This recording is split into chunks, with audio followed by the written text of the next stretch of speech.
ciel se charge, le Doc News capte chaque nuage. Prévision, tendance, on analyse. De la météo aux grandes crises. Des courants d'air aux ondes marines. On suit les tempêtes et les ouragans qui s'alignent. Salut à toutes et à tous, c'est le Doc News. Pas vraiment de la news, on va parler d'un sujet que peut-être pas beaucoup de monde le sait, de comment m'est venue la passion de la météo. Faut revenir très très loin, on va dire quand j'étais gosse, donc voilà. Juste avant de continuer cette vidéo, n'hésite pas à liker, commenter, partager et abonne-toi si tu es sur la chaîne. Et n'hésite pas aussi à dire si toi aussi t'as peur de l'orage ou comment t'as vaincu cette peur aussi de l'orage. Ça va être le sujet de cette vidéo. Autant vous dire que moi je suis passé par des... Ouh, c'était très hard. On va dire c'est comme combattre un petit démon en soi. C'est un peu... Quoi, autant dire quoi, c'était un peu... Ouf. Comment j'ai vaincu ma peur des orages pour devenir passionné de la météo? Et oui, et vous, est-ce que vous êtes devenu un passionné de la météo ou vous êtes une personne qui a possiblement peur des orages et j'en passe? Donc voilà, peut-être aussi que vous êtes passionné aussi de la météo, n'hésitez pas à le dire dans les commentaires.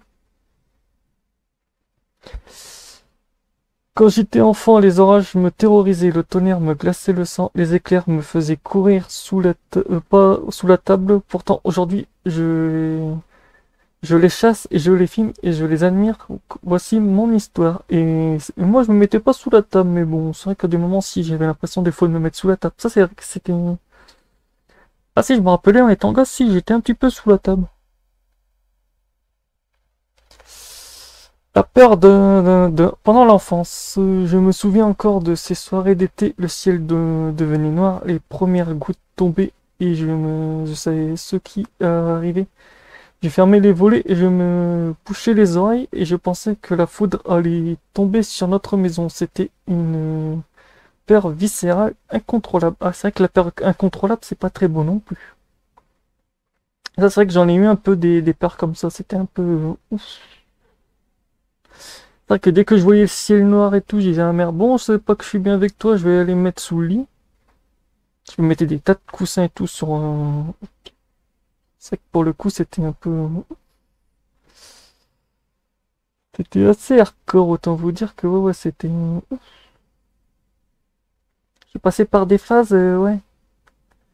Maintenant, c'est du passé, comme on dit, le passé m'a quand même aidé pour mon futur. Et grâce à ça, maintenant, voilà, comme quoi le passé peut t'ouvrir une porte pour ton futur. Et moi, j'ai ouvert la porte comme ça. Il m'a fallu du temps, mais bon. Comme ça, c'est...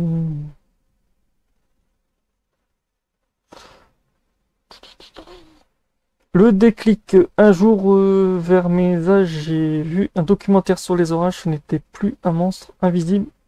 C'était un phénomène fascinant que l'on pouvait comprendre à partir de là.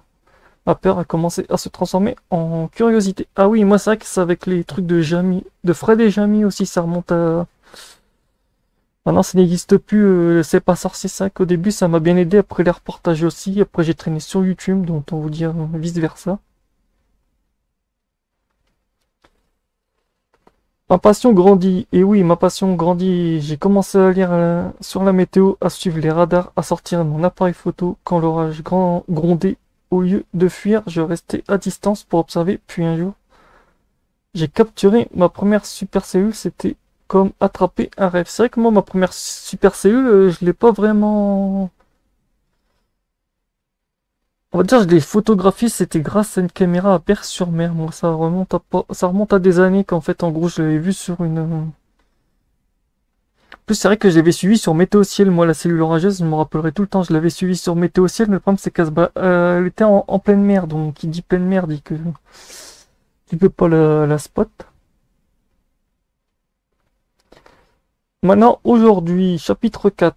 Aujourd'hui, je parcours les campagnes à la recherche de ces phénomènes atmosphériques extrêmes, orages, grêles, tornades. J'ai même étudié les bases de la météorologie, ce qui m'a terrifié est devenu ma plus grande passion. Et oui, moi j'ai appris ça autodidactement, autant vous dire. C'est sympa aussi, va trouver quelqu'un qui arrive à faire être autodidacte, à chercher par soi-même et tout pour... C'est-à-dire moi je fais un touche à tout, j'aime bien, donc voilà. Et pour finir sur cette conclusion, et oui, la conclusion, On dit souvent que nos peurs cachent nos plus grandes forces. Pour moi, l'orage n'est plus un ennemi. C'est une source d'inspiration, d'émerveillement, de science, d'émotion. Et vous, quelle peur pourriez-vous transformer en passion? Et oui, et vous, quels sont vos types de peurs que vous avez transformés en passion? N'hésitez pas à le dire dans les commentaires. J'espère que cette petite vidéo sur un petit sujet qui touchait un peu personnellement à moi, parce que oui, c'est un peu un sujet personnel, mais voilà. C'est une peur qui est devenue maintenant mon sujet de travail, autant vous dire, c'est un peu rare comme que certains disent ouf. De toute façon, la plupart des gens, des fois, leur peur deviennent leur boulot, des fois certains, c'est leur peur deviennent voilà, mais après c'est vice versa. J'espère que cette petite vidéo vous fera mieux comprendre comment m'est venue la passion de la météo. Donc voilà, j'espère qu'elle vous aura plu. On se retrouve pour le prochain sujet de prochaines news. Et n'hésitez pas à liker, partager et abonne-toi et tchuss.